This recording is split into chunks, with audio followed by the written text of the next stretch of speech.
Hi, welcome everyone. It is so good to be back with all of you for our February episode of The Big Think.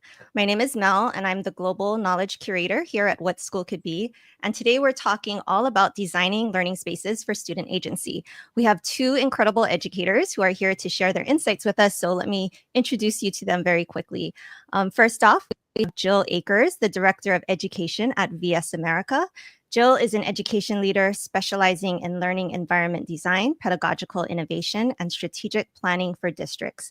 She collaborates with educators, architects, and facilities teams worldwide to create dynamic, student-centered spaces. With expertise in project-based learning, change management, and educator development, Jill's work empowers educators and students, transforming spaces into environments that foster growth and meaningful learning.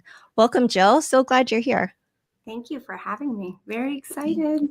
Yeah, it's been a minute since I've seen you when you were in Hawaii doing a conference. So Yeah. nice to reconnect. Yeah. Mhm. And we also have Nathan Strenge with us. Nathan serves as a senior learning designer with Fielding International, where he helps schools create the ideal conditions for learners to thrive. He is the co-founder and board chair of Exploration High School in Minneapolis. Three main factors drive Nathan's work: honoring the legacy of his brother Dan, shaping a more loving world for his three young daughters, and creating educational ecosystems that adapt to the unique needs and gifts of all. Thanks, Nathan, for being here. Pleasure to be here, and really pleasure to be with Jill too. We've been colleagues in the past and done a lot of great work together. So it's just an honor to be on the stage with Jill. That That's goes awesome. both ways. It's exciting. Yeah.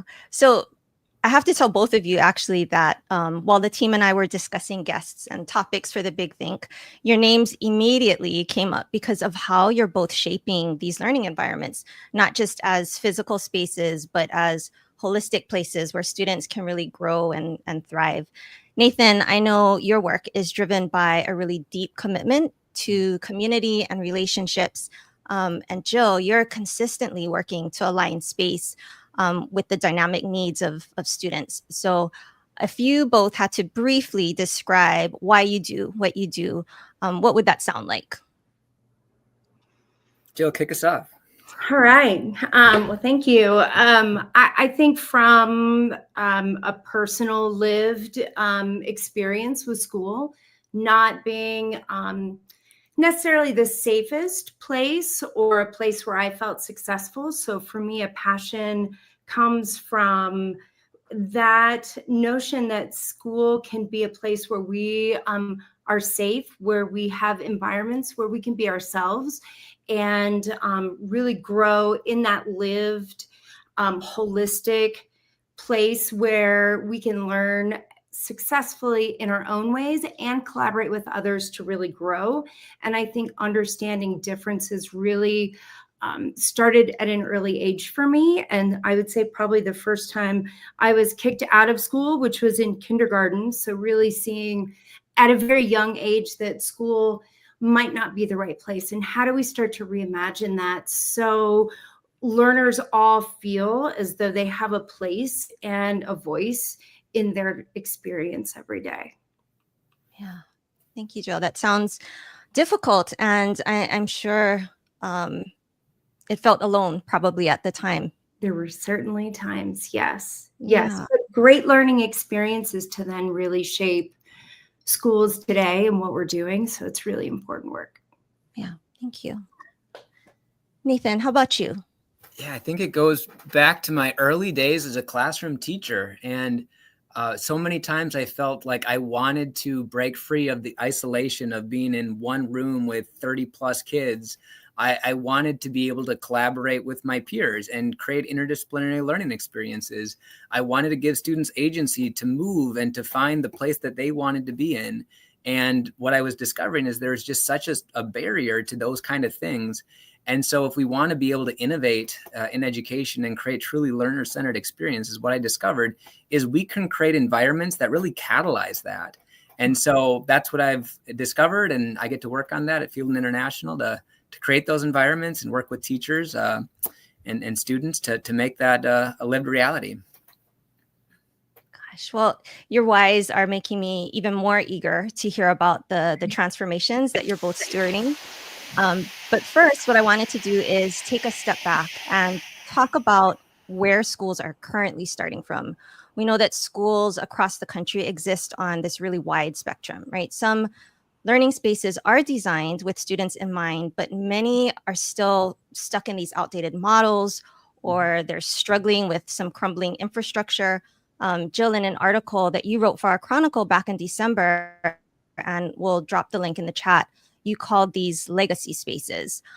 So before we get a chance to jump into solutions, let's ground ourselves in the current reality and talk about these legacy spaces, because we can't change what we're not acknowledging, right? So I'm wondering, maybe Jill, you can start first. Is there an experience that you had when you walked into a school and then immediately recognized how the design, or perhaps even a lack of design, was shaping the student experience? And maybe what did that moment teach you about the power of space? Sure, absolutely. I think a really good notion is the double loaded corridor in schools that we walk in all over the world. I know that Nathan and I have had the opportunity to travel globally, and many times you walk into schools and they're double loaded corridors, they're all a pastel color, and you wouldn't know if you were in Spain, Santiago, Chile, or Madison, Wisconsin. And really based on, I know we all say it many times over and over, but that industrial model where you open the door, you go in, you lose your voice, someone's making all of those decisions for you, and you're sitting in rows.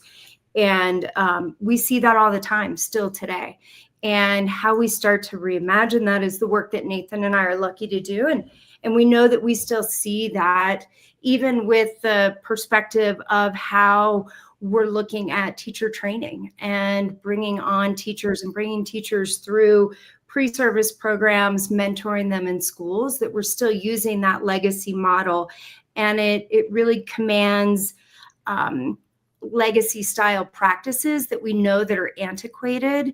And those are the things that we're working on. What are the really, as we go back to even Heidi Hayes Jacobs' work, what are the classic practices that we know are really successful for students and what they need to thrive?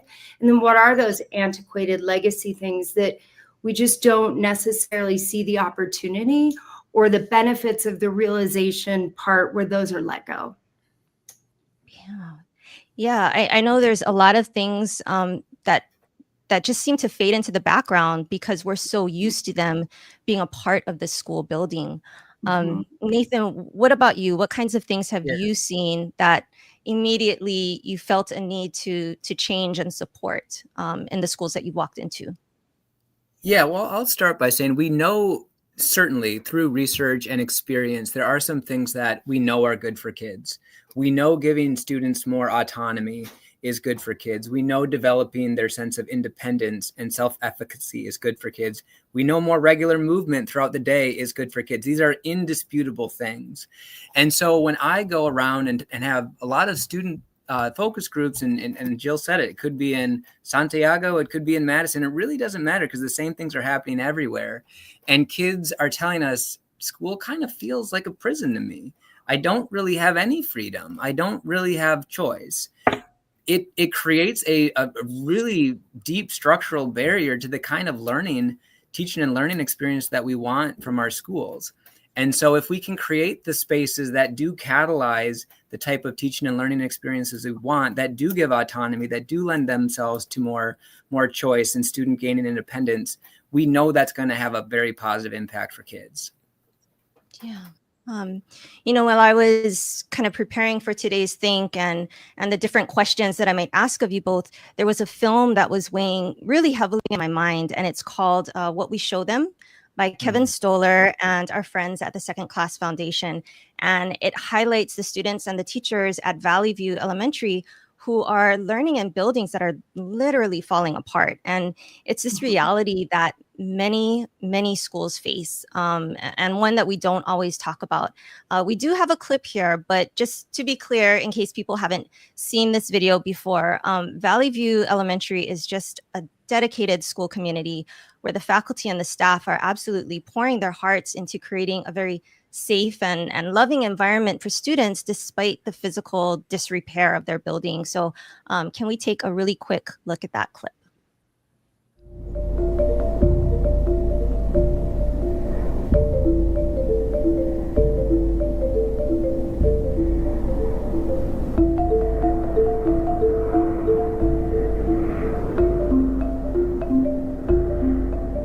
So this is one of our major cracks from the inside in these windows. You can see it's starting to reopen, but it's been as much as this wide. There are times, but you can actually see daylight through there. Here's another one going through the block, zigzagging. It's not as big, it's newer. And here we have our glass blocks. The 6 feet above the main windows in the entire building are all glass blocks. It looks like it's concrete, but they've painted them over gray. They thought about solar heat from the sun to be able to get through the glass blocks and heat the buildings. Doesn't work so well. Last year, there was a day that it was really cold. Students could see their breath. So we all kept our snow clothes on. And then it was more, let's have discussions, because writing is not, how do you write when your hands, if you take your hands out of your mittens, they're purple and they're cold. You just don't sleep. Yeah, you do not sleep. I'd come and check the buildings before I went to bed at night and be up at 4 coming back in to check them the next morning and just trying to keep up.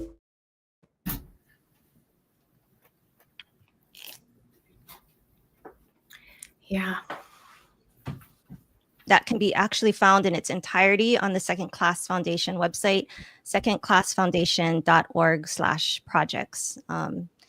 So in thinking about the school in this clip and the many, many schools like it, my question for you both is, how do we balance this tension between designing for possibility while also advocating for the basic infrastructure improvements in places where, at best, student agency is constrained by the environment, or at worst, students don't even have safe or functioning classrooms?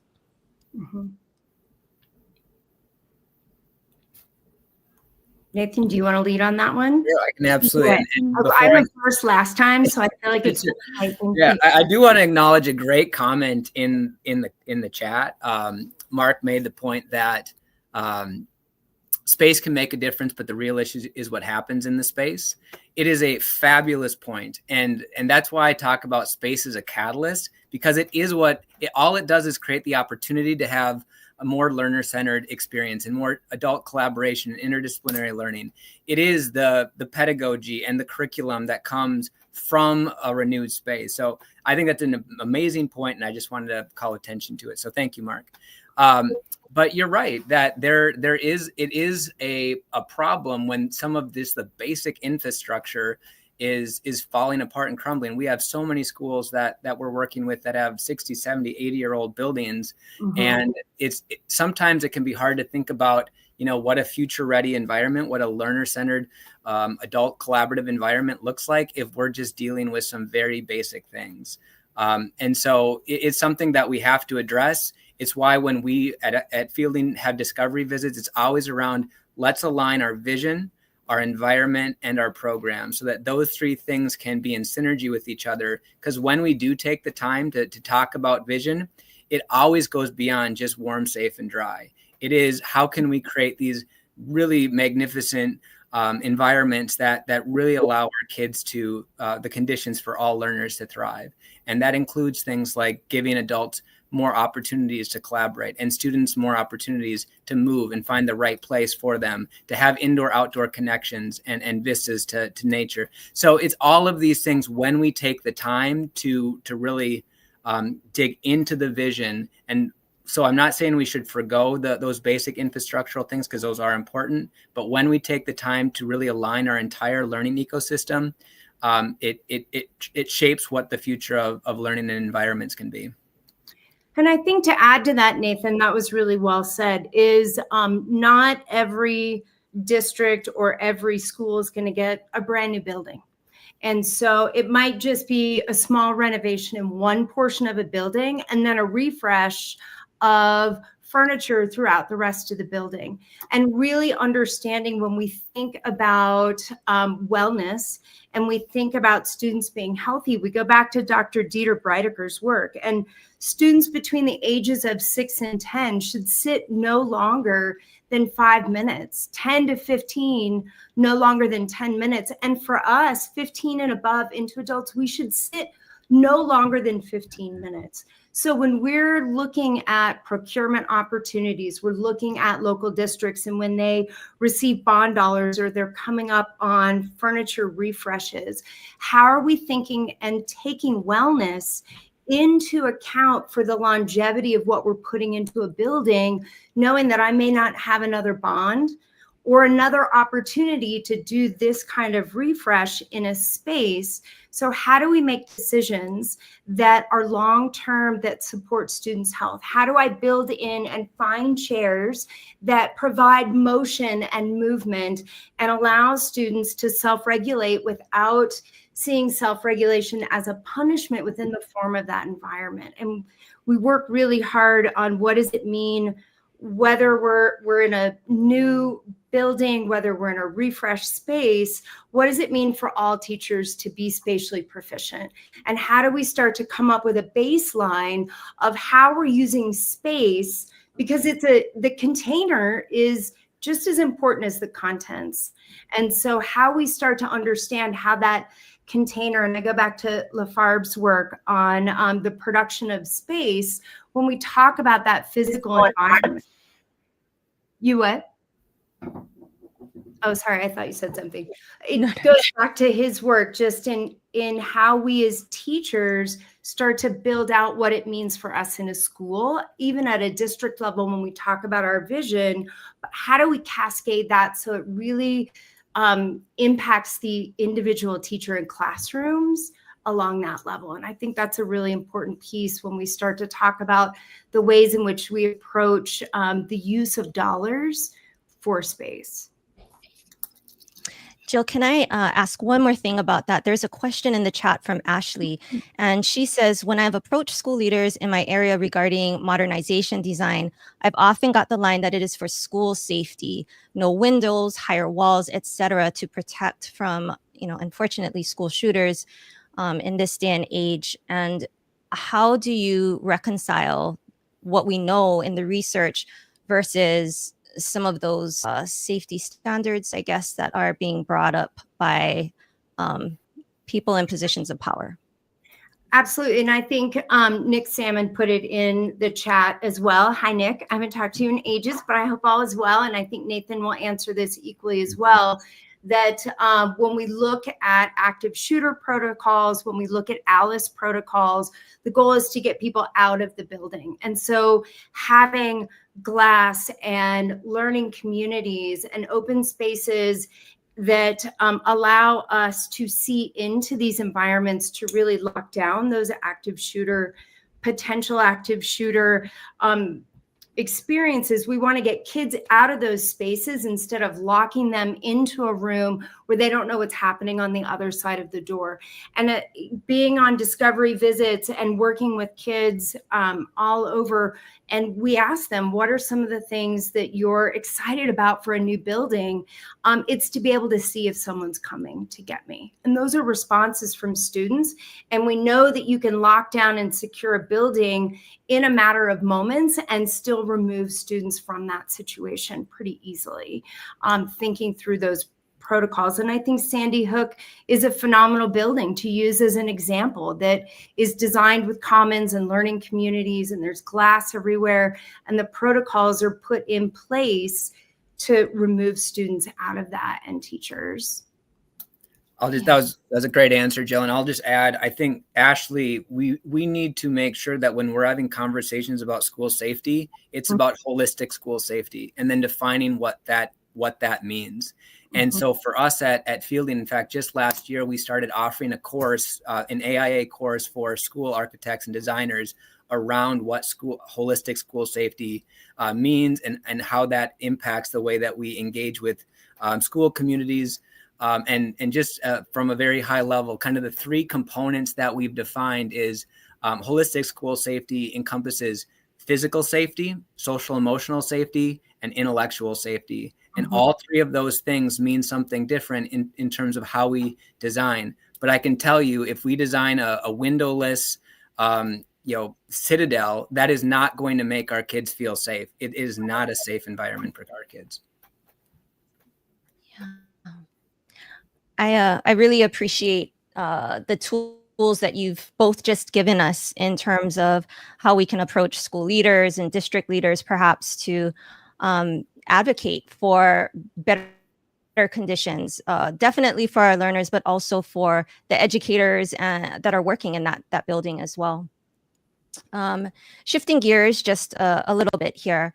I'm curious about what it looks like when a learning space then actively supports student agency. So I know we often think about student agency as something that's shaped by curriculum or pedagogy, but space itself carries a language that can either invite or constrain autonomy. And so from your experience, Jill, how have you seen learning environments actively speak to students? And is there a moment that maybe stands out for you where a design choice fundamentally changed how the kids related to their learning?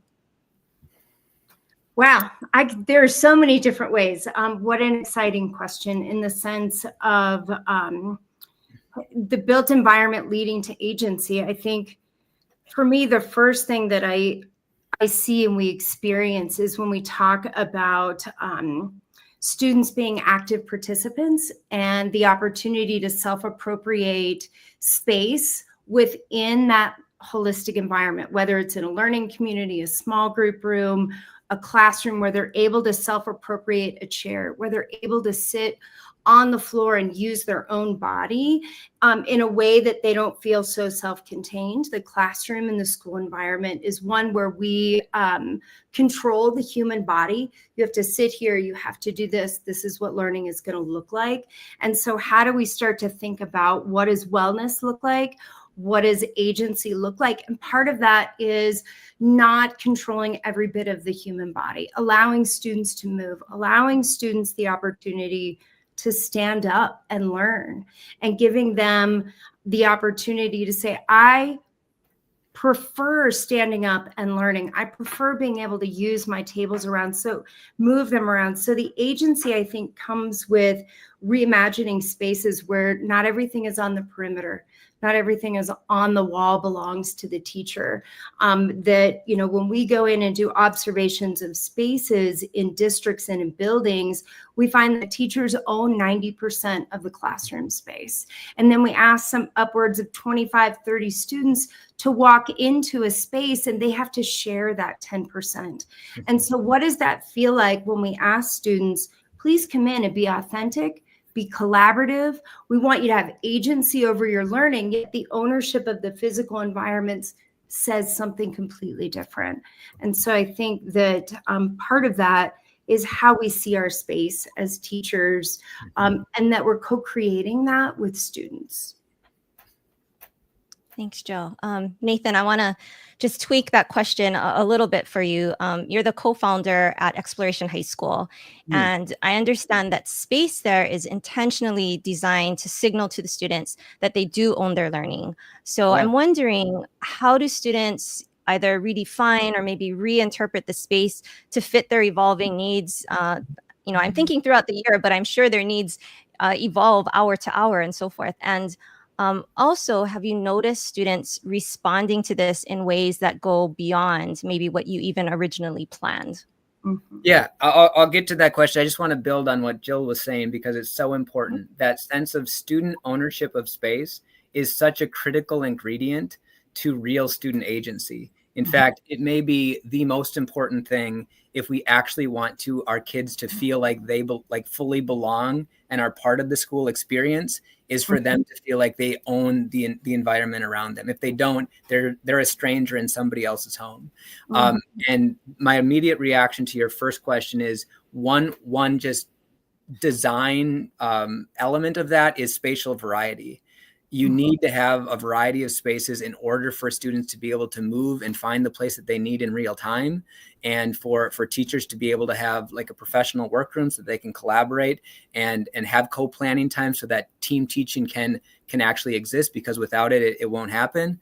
But also, one of the things that when we're getting our learning community teams ready, teachers ready to move in from a classic traditional classroom model to a learning community model, one of the biggest things that we tell them, and we help them plan this, is in the very first few weeks in your new environment, what are you going to do to co-create norms and expectations with students?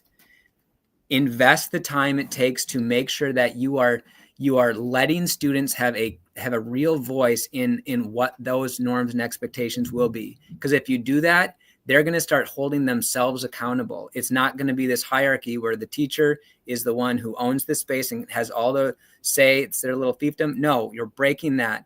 And we're actually going to give students a real say in it. And when that happens, I mean, it is like, it's miraculous. It's such a game changer. And I've seen it happen.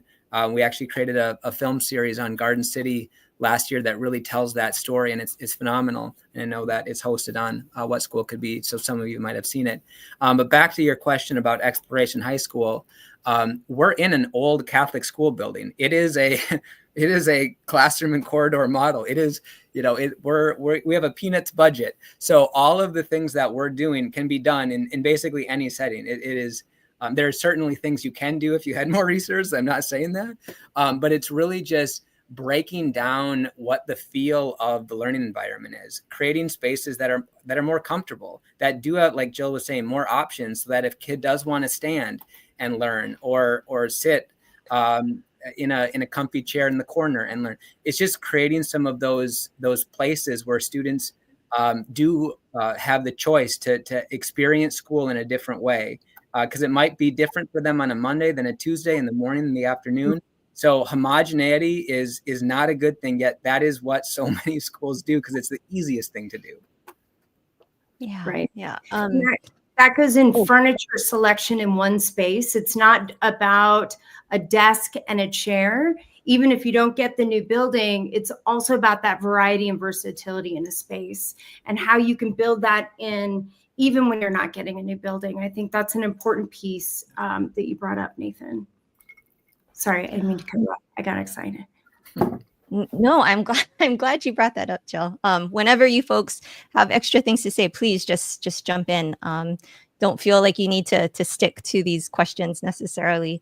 I did see a really interesting question, and it was further up in the chat from Jennifer D. Klein, and she said, "Can you both speak to the kinds of shifts in thinking required for educators to use these new spaces as well?" Because I think we've kind of talked about it a little bit, but a beautifully designed space isn't enough, right? And so there's so much more work that needs to be done kind of behind the scenes. If teachers and students bring old habits into a newly designed space, then nothing truly changes. So what would you say to that question? I think that's always an interesting one, because it can take a one-on-one conversation with a small piece of advice for one teacher. It can go through professional development. It can go through so many different avenues to really think about how we change that practice. One thing that I know that we've worked with is really thinking about, from a global level, a master schedule opportunity. How do you reimagine a master schedule in a new space, so you start to see yourself in a different space?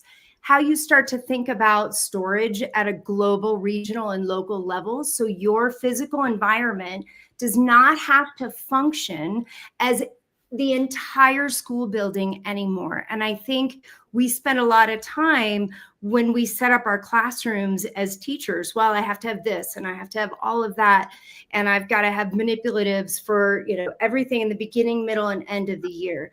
And so when we start to talk about shared ownership in a space. You're having teachers renegotiate how they plan instruction, how they set up routines and procedures, and all of that is a shift in mindset. That's a change that they're going through, whether it means I'm starting my learning with a group of students in a learning commons and we're using classrooms as breakout spaces, or we only have a classroom and I'm setting it up to function with multiple spaces within that. But really working together and thinking about, how are my students going to function? What is the lived rhythm of the physical environment on a daily basis, so my students can engage with that environment on a deeply personal level, so that they can start to build skill sets and habits and routines around their own executive functions and what they're doing.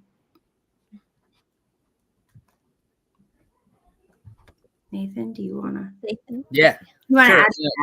I will. And Jennifer, we're actually going to get right into that later on in this, because I'm going to introduce some pedagogical plays that I've been working with teachers on the last about 18 months or so, and developing that for folks specifically making the transition from traditional environments to flexible learning environments.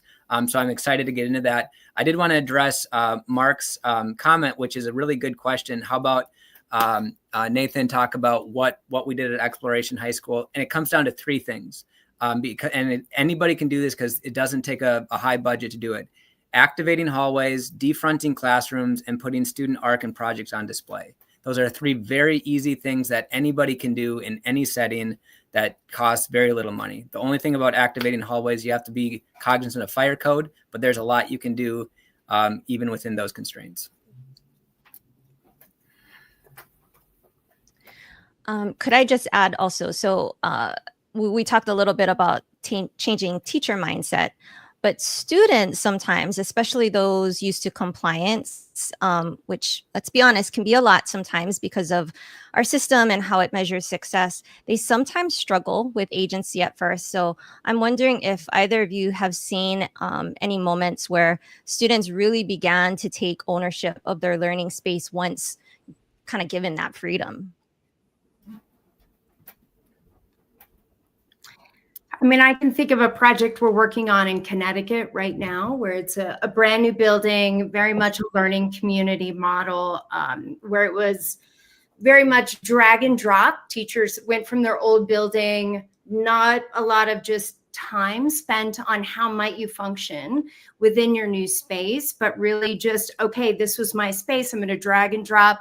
I'm bringing in all of my old items and we're doing this, and which led to students coming in saying, okay, it's going to be exactly how it was before. And so coming in and then having some teachers who are trying new things, who are working out, starting in the learning community and commons area first, and then moving into spaces, and students going, why can't it just be as easy as it is in so-and-so's class, so I can come in and check out, do exactly what I need and get out. And so changing that agency and really spending time working with students. We're working with their school leader on how to reimagine. And I think Nick said it really well, that we actually, based on students' reaction to not wanting agency, it led to students and the school leader reimagining what the vision is for learning within the school.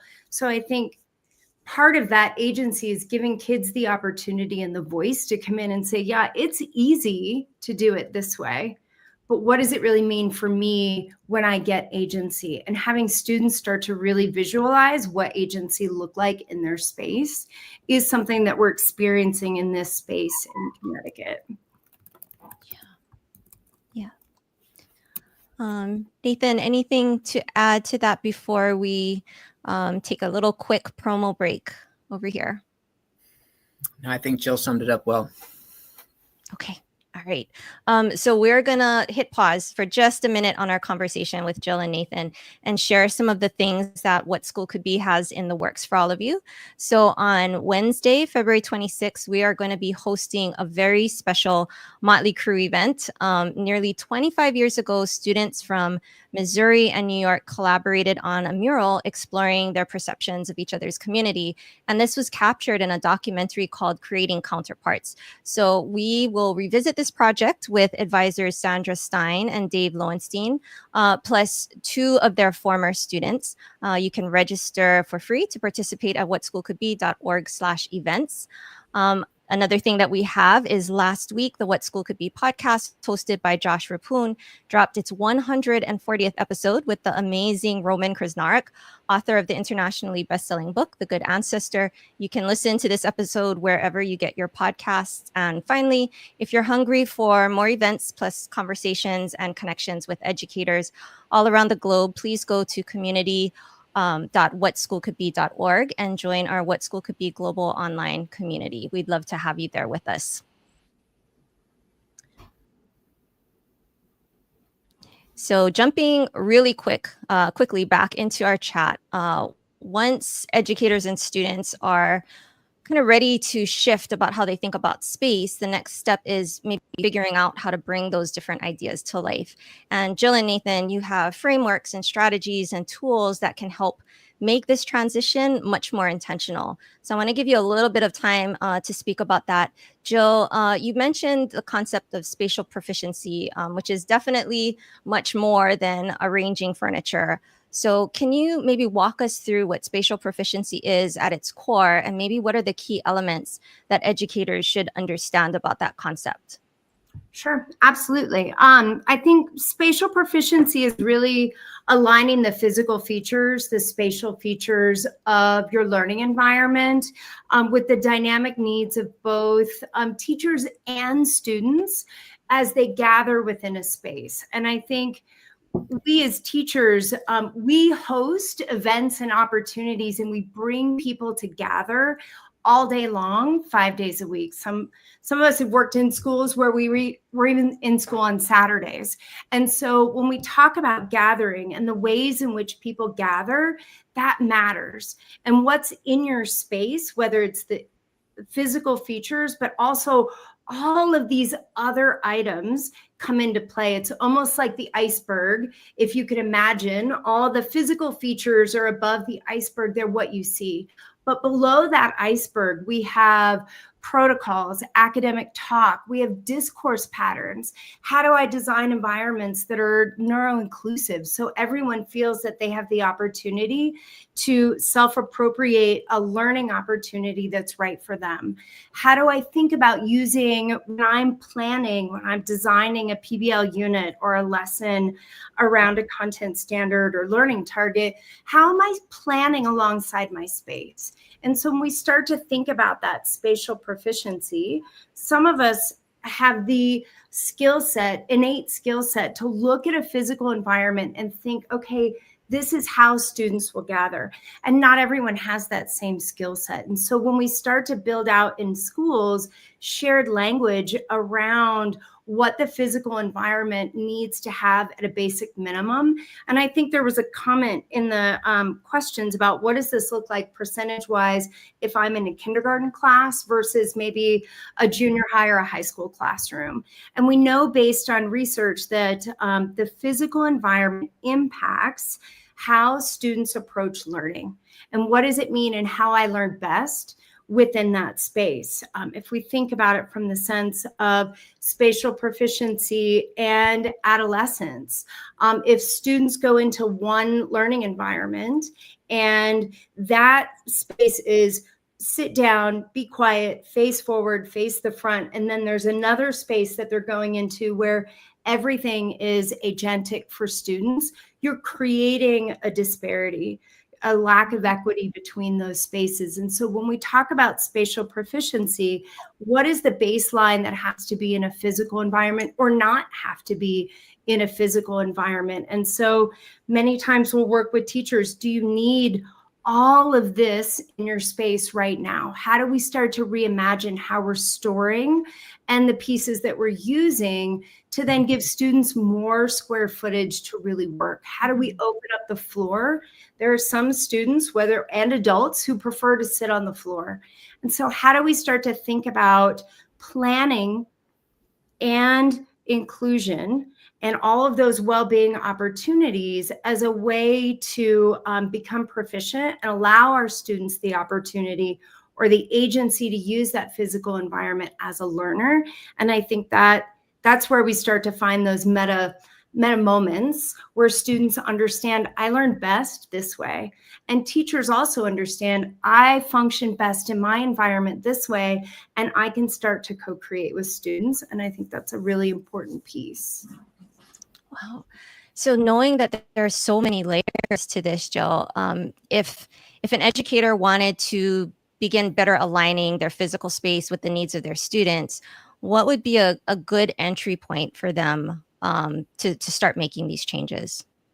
Absolutely. I think for many of us, it's to reevaluate what's in the space. What items am I bringing up? What items am I showing on my walls, in my drawers, in my materials, and things like that? How do I start to free up, almost declutter an environment to add that square footage back? And that includes visual clutter in the sense of, we know for emergent readers that they tire easy if they're constantly having to read the visuals in the room. So how do we start to think about placement, even the height of different things within a room? And so just that initial step, we always start with, what does it mean as you're moving out to move in? What does it mean for you to start to think about your stuff and what's within that space? That was probably too many words, but for something instead of declutter. That was great. There's a question on LinkedIn that I'm being alerted to right now, asking, can you give the same percentage of agency or ownership to students of different ages? My students at kindergarten are different from those in grade 6 and grade 10. How do we decide? I mean, I feel like I spoke last time, Nathan, but if you want to take this one, we can. I'm thinking of a kindergarten student, or teacher right now in San Francisco who has total agency in her classroom for her kindergarten students. But she does a lot in the teaching of routines and systems and procedures that allow that agency in a way that everyone has command over the space. Whereas the kindergarten teacher right next door does that in a gradual release. So I don't think there's one answer for that percentage. I think it's where you are within your own journey and what you're really hoping for as kids, as they learn and we elicit higher quality thinking. What is going on with that group, and can they handle it as well as the teachers? Yeah, I think that's a great answer. And the only thing I'd add is I think it just is the level of scaffolding that is going to change or might be necessary for different age groups. Like, for instance, I have a 4-year-old, a 7-year-old, and a 9-year-old. And I know that I might have to do a different amount of, explaining or showing something, might have to scaffold differently or more or less depending on the age. But one thing I've seen, and certainly if you look at the world of Montessori, kids as early as, 3, 4, 5 years old can have a great deal of agency. Mm-hmm. And so I think there's a myth in the world of education that just because somebody is young, they cannot be agentic. And so I think it's something that we as a whole entire education, community field need to address, that kids of all ages can be agentic. We need to create the conditions for them to be so. Yay, kinders lead the way. Someone wrote it in the chat. I love that. I once worked with a group of physics professors at Rutgers, and I took them to a kindergarten class when we were doing our PBL workshops. It was pretty awesome. And I will add to the one other comment.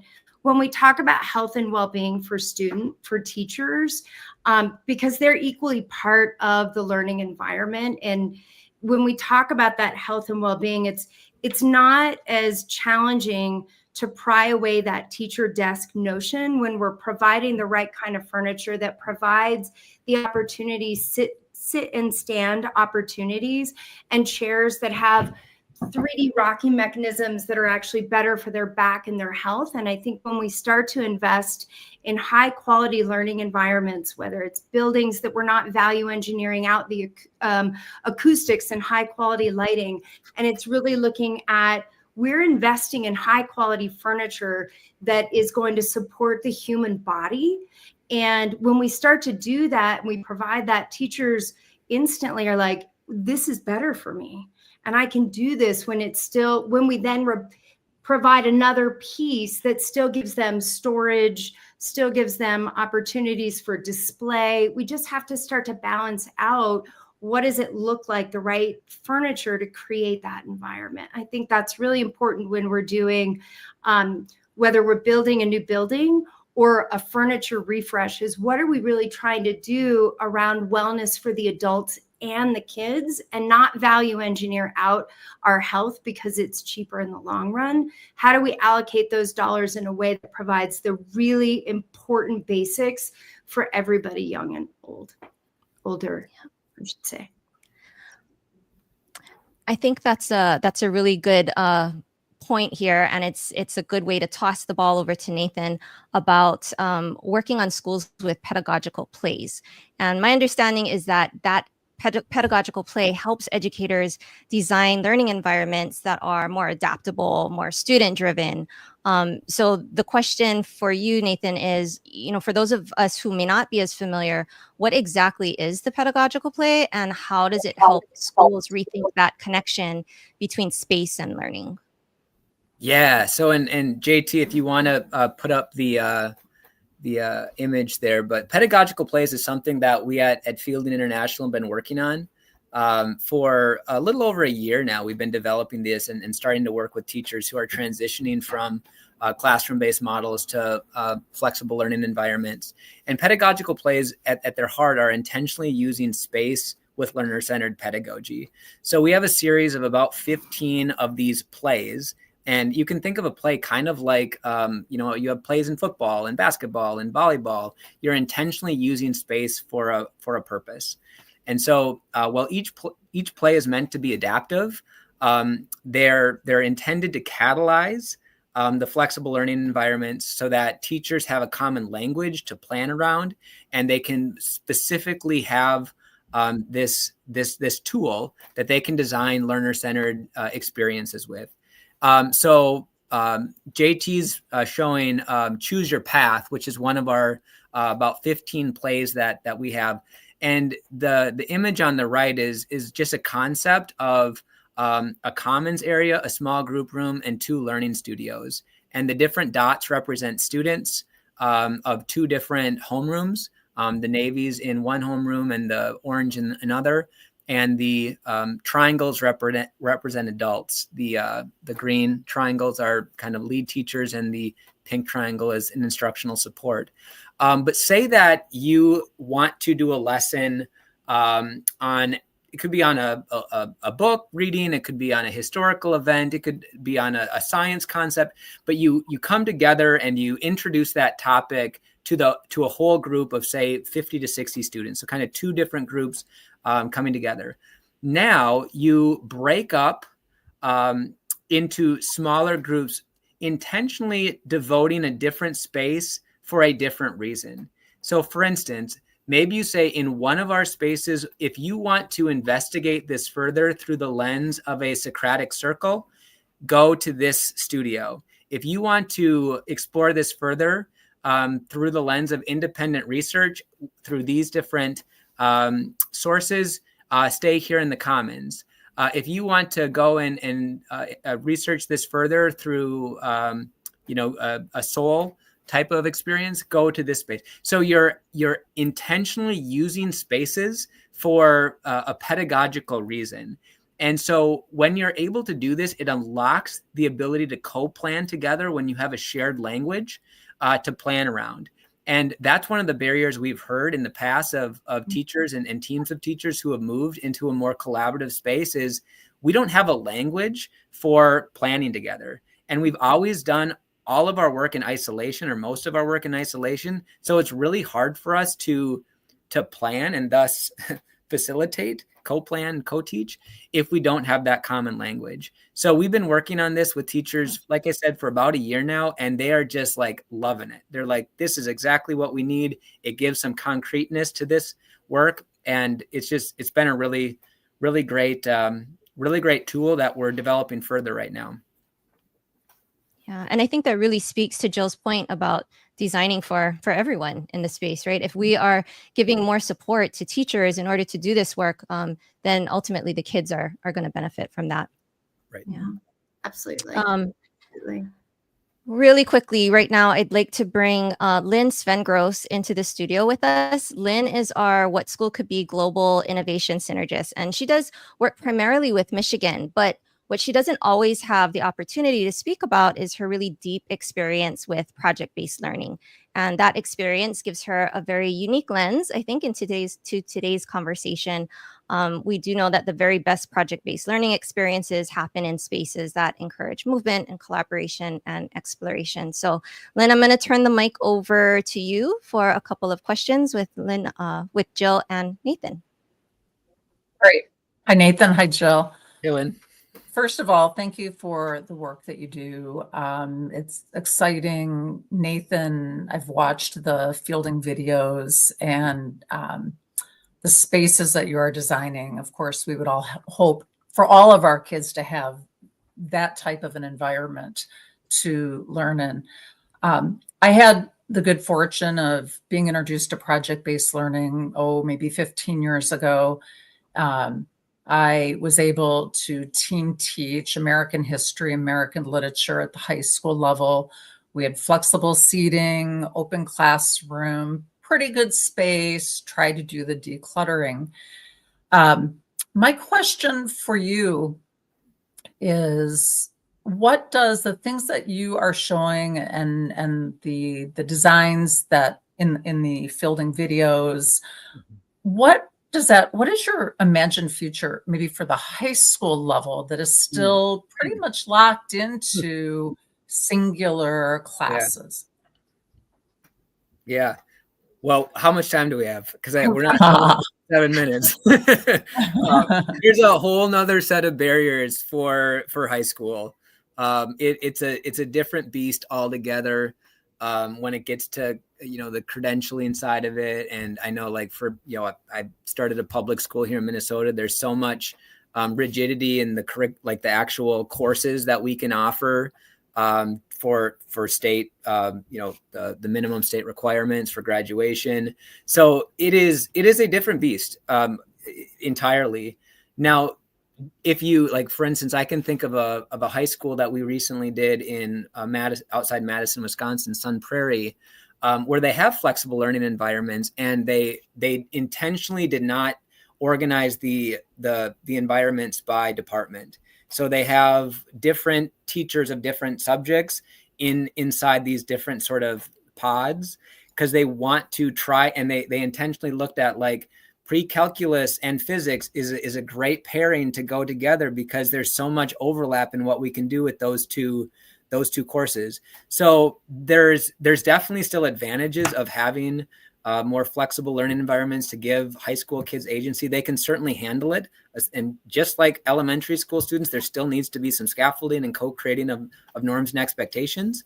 But they are absolutely able to. And I mean, in some ways, it's a travesty that we don't, because we're talking about 16, 17, 18-year-olds who are about to go live and work independently, and we're locking them in these, very much regulated environments. It's kind of sad. And I think, going back to the thing that, and I just wrote the most likely to succeed 10-year anniversary, to me, that still documents why we need to change. And that was, of course, documenting High Tech High, a high school that really did transform what school could be at the high school level first. Now, of course, it's gone to middle and elementary school too. But it is a different beast, high school versus middle school versus elementary school. But there's a lot of patterns that can be adapted and used across all three of those. In your work, this is still for you, Nathan, but in your work, are you seeing more schools moving in that direction of designing spaces like High Tech High, or is that what I'll an anomaly? Yeah, what I'll say is, right now, even compared to, say, 5 or 6 years ago, we don't have as much of a Y gap. And what I mean by that is the understanding that we need to create a new paradigm for school, and particularly high school, but K-12 is paramount. So there's much less resistance for what some might consider kind of radical changes to how we actually do school. So it's less of a why gap, but the how is still very much alive. There's a huge how gap. How do we actually create new paradigms for school? And I think it's particularly true of high school because, and you mentioned it earlier, Jill, there's so many legacy systems that keep us grounded in what has been in the past. That's a great point. And I think just, working with architects all over the country and really looking at, the learning community model, the pathway models that we're working on and looking at through CTE, when we talk about work-based learning and all of the dollars that are allocated to work-based learning environments that are grounded in PBL, there is a huge push in the schools that we're working with across the country to really start to think about their master schedule and how can I use these spaces in a completely different way. So I think, we're seeing with firms like JCJ, firms like Fielding, firms like Immersion, that they're creating these spaces, and it's become the catalyst for really starting to look at these different types of programs and looking at whether we're unpacking project-based learning and you're doing an authentic challenge or a project launch in a learning commons, and then you're having breakout groups as you gather information and start to prototype in small rooms, seminar spaces, rooms that are for 3 to 5 or 10 to 15. And then you've got large gathering and presentation spaces that you're using throughout the different stages of a project. So how we're even designing work and work in progress for project-based learning, what that looks like in the physical environment, whether you're in the commons, whether you're in a STEM lab, all of those pieces, we're starting to see that really lift and take off across the country. And we're also seeing, and I know in our work, we spend a lot of time talking with school leaders and instructional coaches. And I know Nathan in his work, all of the layers that need to start to think about how, because the why is really solidified, but it's how do we do this? And then how do we make sure that we're cascading that message down? So all the different layers are working on the how together. And I think that's the realization of the benefits of understanding that physical environments are a catalyst for that type of change. And it's a really important piece that when we all start to come together, that logic of container versus contents means that we do impact the student experience every day. So sorry, I did it again. No, that was great. We're counting on you. I actually, I'm looking at the clock right now and we're at the top of the hour, but that was a great message actually to end us on, Jill. It was almost as if we planned it that way. So that was perfect. Thank you. I do want to say thank you so much to Lynn Sven Gross for helping us to connect the dots and asking a few other questions to Jill and Nathan through your lens. And of course, Jill and Nathan, so grateful for the insights that you brought to us today. I think you gave us a lot of tools and strategies to at least get started, no matter what our situations are like in our different learning environments. So that was amazing. Just huge appreciation to you both. And to everyone else who is watching, thank you so much for being a part of this conversation. Please stay connected with us through the What School Could Be community, and we will see you at our next Big Think in March. Thanks, everybody. Thanks, everyone. Thank you.